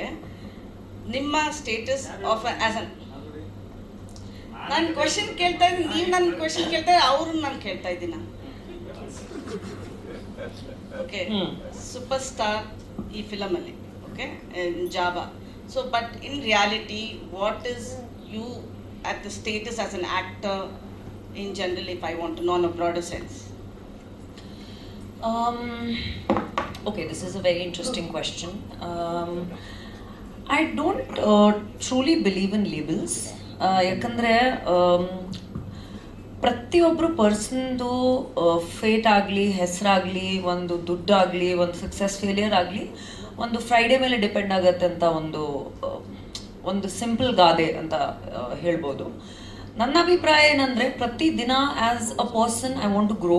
ಪ್ರತಿದಿನ as a woman I want to achieve something. ಅಂದರೆ personally, publicly, as an actor, as a person, ಪ್ರತಿಯೊಂದು ದಿನ ಏನಾದರೂ ಒಂದು ಮಾಡಬೇಕು ಅಂತ ಬೆಳಗ್ಗೆ ಎದ್ದಿದ ತಕ್ಷಣ ಓಕೆ ಇವತ್ತು ಏನಾದರೂ ಡಿಫ್ರೆಂಟಾಗಿ ಮಾಡೋಣ ಅಂತ ನನ್ನ ಮೈಂಡಲ್ಲಿ ಬರುತ್ತೆ. I have, in my journey of 15 years, it's been a roller coaster ride for me. So, I have seen days of immense stardom, I have seen days of immense failures, I have seen struggles, I have seen every form, ಅಲ್ಲಿ ಒಂದೊಂದು ಫೇಸಲ್ಲಿ ತುಂಬ ನೋಡಿದ್ದೀನಿ ಅಂತ. So in this journey I have just felt like ಒಂದು ಕಲಿಯೋದಂತ ಇದೆ. ಪ್ರತಿಯೊಂದು ದಿನ ಒಂದ್ಸತಿ ತುಂಬ ಖುಷಿ ಆಗುತ್ತೆ, ಒಂದ್ಸತಿ ತುಂಬ ಬೇಜಾರಾಗುತ್ತೆ, ಒಂದ್ಸತಿ ಯಾಕನ ಇದೆಲ್ಲ ಆಗ್ತಿದೆ ಅಂತ ಅನ್ಸ್ಬಿಡುತ್ತೆ, ಮತ್ತು ಒಂದೊಂದ್ಸತಿ we are grateful. But on the whole over all ಇವಾಗ ನೀವು ಜರ್ನಿ ನೋಡಿದ್ರೆ I just have nothing but gratitude. Like ನಿಜವಾಗ್ಲೂ ಈ ಒಂದು ನಾನು ನೋಡಿರೋ ಫೇಸಸ್ ಆಫ್ ಲೈಫಲ್ಲಿ ಇವಾಗ this year has started touchwood very well, and you know ಒಂದೊಂದ್ಸತಿ ಸೊ ಒಂದು ವರ್ಷ ತುಂಬ ಚೆನ್ನಾಗಿರುತ್ತೆ, ಒಂದು ವರ್ಷ ತುಂಬ ಒಂದು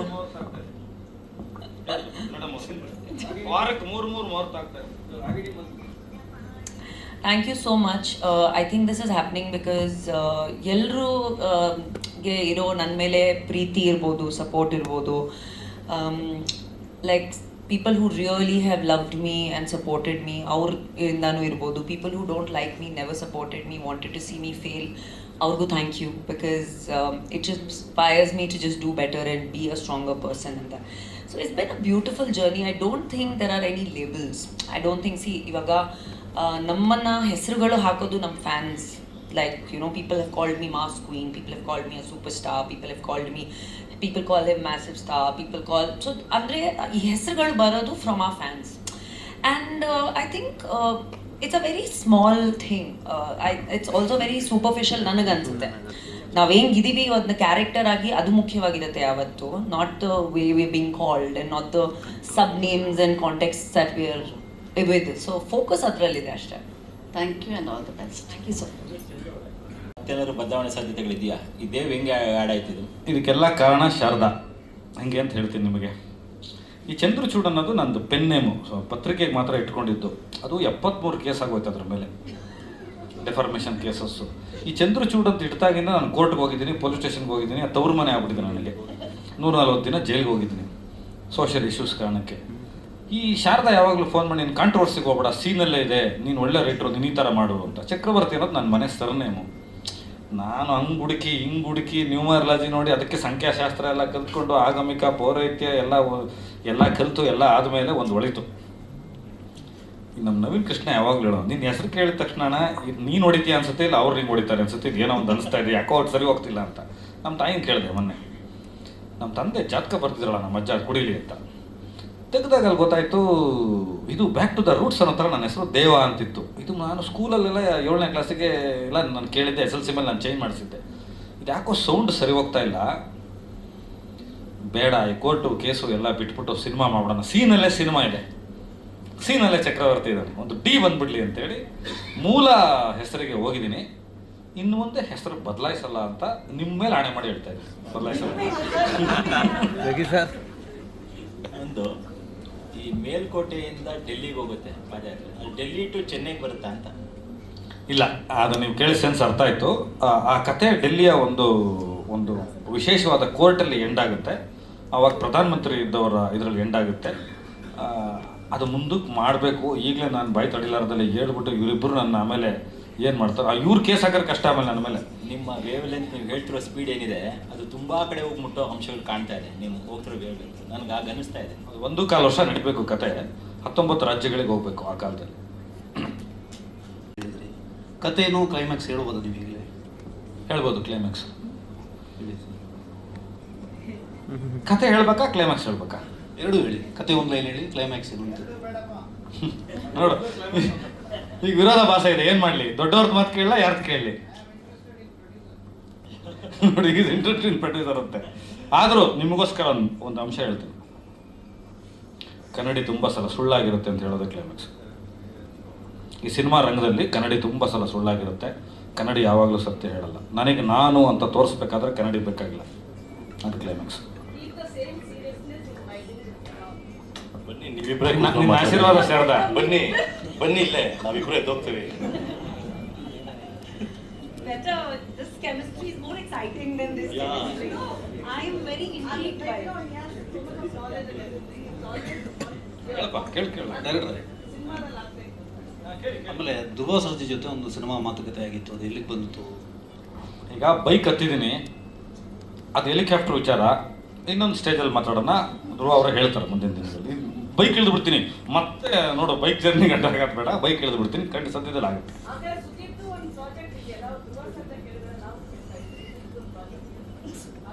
ಅವ್ರದ್ದು ದಾದಾ ಅವ್ರದ್ದು ಮ್ಯಾಕ್ಸ್ 2 ಇದೆ, ಬಿಲಾರಂಗ ಭಾಷಾ ಇದೆ, ಕಿಂಗ್ ಕಿಚ್ಚ ಇದೆ, ಸತ್ಯಜ್ಯೋತಿ ಪ್ರೊಡಕ್ಷನ್ ಹೊಸ ಸಿನಿಮಾ ಇದೆ, 5 ಸಿನಿಮಾ ಬರೀತಾ ಇದೆ. ನೋಡಲಿ ರೈಟರ್ಸ್ ಬಂದಿದ್ದಾರೆ, ಕೆಲಸ ಮಾಡ್ತಾ ಇದ್ದೀವಿ, ಹೇಳ್ತೀನಿ. ಕಿಂಗ್ ಕಿಚನ್ ಕೆಲಸ ನಡೀತಾ ಇದೆ, ಅವ್ರದ್ದು ಸಿನಿಮಾ. ಈ ಸಿನಿಮಾ ಶೂಟಿಂಗ್ ಜುಲೈಯಿಂದ ಶುರು ಆಗುತ್ತೆ. Java, come back to Java.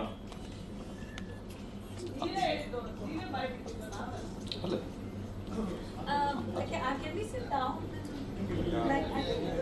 ಆಮೇಲೆ ಡಾಕ್ಟರ್, ಈಗ 5 ಲ್ಯಾಂಗ್ವೇಜಲ್ಲಿ ಸಿನಿಮಾ ಬರುತ್ತಲ್ವಾ, ಟೈಟ್ಲ್ ಯಾಕೆ ಒಂದೇದ್ರಲ್ಲಿ ರಿವೀಲ್ ಮಾಡಿದ್ದೀರಾ? ನೀವು ಜಾವಾ ಅನ್ನೋ ಟೈಟ್ಲ್ನ ಯಾಕೆ ಅದ್ರ ಫಾಂಟ್ ಇಲ್ಲ ಅಂತನಾ? ಸಿನಿಮಾ ರಿಲೀಸ್ ಟೈಮಲ್ಲಿ ಅವರಿಗೆ ಆ ಫಾಂಟ್ ಕೊಡಬೇಕು, ಅವರಿಗೆ ಆ ಡಿಸೈನ್ ಕೊಡಬೇಕು.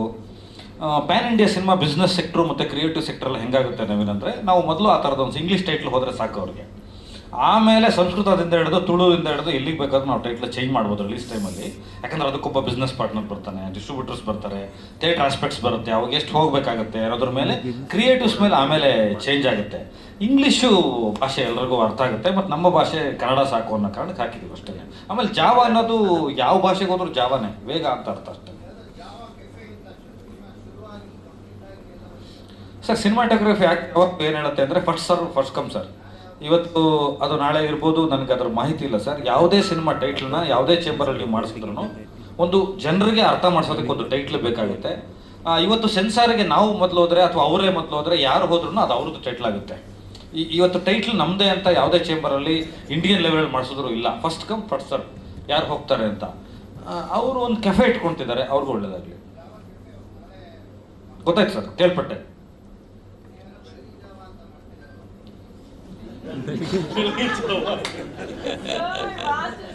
ಸರ್ ಇದು ಈ ಜಾವ ಬಂದು ಆ ಜಾವ ಅಲ್ಲ ಸರ್, ಇದು ಕನ್ನಡದ ಜಾವ ಅಲ್ಲ ಸರ್, ಇದು ಬೇರೆ ಅರ್ಥ ಕೊಡೋ ಜಾವ ಸರ್. ಇದು ವಾರಿಯರ್ಗಳು ಯೂಸ್ ಮಾಡೋ ಟೆಕ್ನಿಕ್. ಆಮೇಲೆ ಟೈಟ್ಲಲ್ಲಿ ಒಂದು ತುಕ್ಕಿದೆ ಮತ್ತೊಂದು ರಾಡ್ ಇದೆ, ಯಾಕದು ಏನು ಅದು ಸಿಂಬಲ್? ತುಕ್ಕಿಡಿದ್ರದ್ ನಾನು, ರಾಡು ರಾಜವರ್ಧನ್.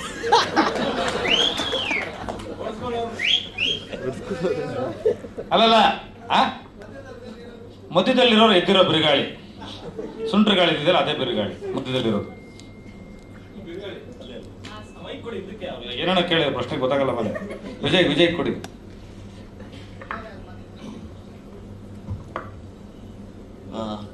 ದೇವ ಚಕ್ರವರ್ತಿಗೆ ಕಂಗ್ರ್ಯಾಚುಲೇಷನ್. ಮತ್ತು ರಾಜವರ್ಧನ್ ಕೂಡ ನಿಮಗೂ ಒಳ್ಳೇದಾಗಲಿ, ರಾಗಿಣಿ ನಿಮಗೂ ಒಳ್ಳೇದಾಗಲಿ. ನನ್ನ ಪ್ರಶ್ನೆ ಇಷ್ಟೇ, ಆರಂಭದಲ್ಲಿ ಡೈರೆಕ್ಟರ್ ಒಂದು ಮಾತು ಹೇಳಿದರು, ಜೂಜಾಡೋರಿಗೆ ತುಂಬ ಕಾನ್ಫಿಡೆನ್ಸ್ ಇರುತ್ತೆ ಅಂತೇಳಿ. ಸೊ ಅದರಲ್ಲೂ ರಾಜ್ ಮುಖ ನೋಡಿ ಹೇಳಿದ್ರಿ. ಸೊ ಇದನ್ನ ಹೇಗೆ ಅರ್ಥೈಸ್ಕೋಬೇಕು, ಇದರ ತಾತ್ಪರ್ಯ ಏನು ಅಂತ ತಿಳ್ಕೋಬೇಕು. ಅದು ಅಲ್ಲಲ್ಲ ಹೇಳಿದ್ರು, ಇದೊಂದು ಕ್ವಶನ್ ಮಾಡಿ ಹೇಳ, ಆಮೇಲೆ ಒತ್ತು ಕೇಳ. ಎಸ್, ಅದ್ರ ಜೊತೆ ಇನ್ನೊಂದು ಹೇಳ್ಬಿಡ್ತೀನಿ. ಆಮೇಲೆ ಅದೇ ಮಾತಿನ ಮುಂದುವರೆದ ಭಾಗದಲ್ಲಿ ಮತ್ತೊಂದು ಹೇಳ್ತೀರಿ, ನಾನು ಕರೆಂಟ್ ಉಡಿಸ್ತೀನಿ ಅಂತ, ಮತ್ತೆ ಅವ್ರ ಮುಖ ನೋಡ್ತೀರಾ. ಸೊ ಯಾರು ಹೆಂಗ್ ಉಡಿಸ್ತೀರಾ ಅಂತ ಗೊತ್ತಾಗ್ತಿಲ್ಲ. ನೀವು ಈಗಲೇ ಆರಂಭದಲ್ಲಿ ಎದುರಿಸಿದ್ರೆ ಹೇಗೆ ಅಂತ. ನಾನು ಆಕ್ಚುಲಿ ರಾಗಿಣಿಯವ್ರ ಮುಖ ನೋಡ್ಬೇಕು ಅಂತಿದ್ದೆ, ಅದು ಈಗಲೇ ನನಗೆ ಅರ್ಥ ಆಗ್ತಾ ಇದೆ. ರಾಜವರ್ಧನ್ ಮುಖ ನೋಡೋದಕ್ಕೆ ಈಗ ಪ್ರಶ್ನೆ ಬರ್ತಾ ಇದೆ, ಇನ್ನು ರಾಗಿಣಿಯವ್ರ ಮುಖ ನೋಡಿದ್ರೆ ಜಾಸ್ತಿ ಆಗಿರೋದು ವೋಲ್ಟೇಜ್ ಅಂದ್ಬಿಟ್ಟು ನನಗೆ ತುಂಬ ಪ್ರೀತಿ ಮುಖ ಅದು ರಾಜವರ್ಧನ್ ಮುಖ ನೋಡಿದೆ ಬಿಟ್ರೆ ಬೇರೆ ಏನಿಲ್ಲ.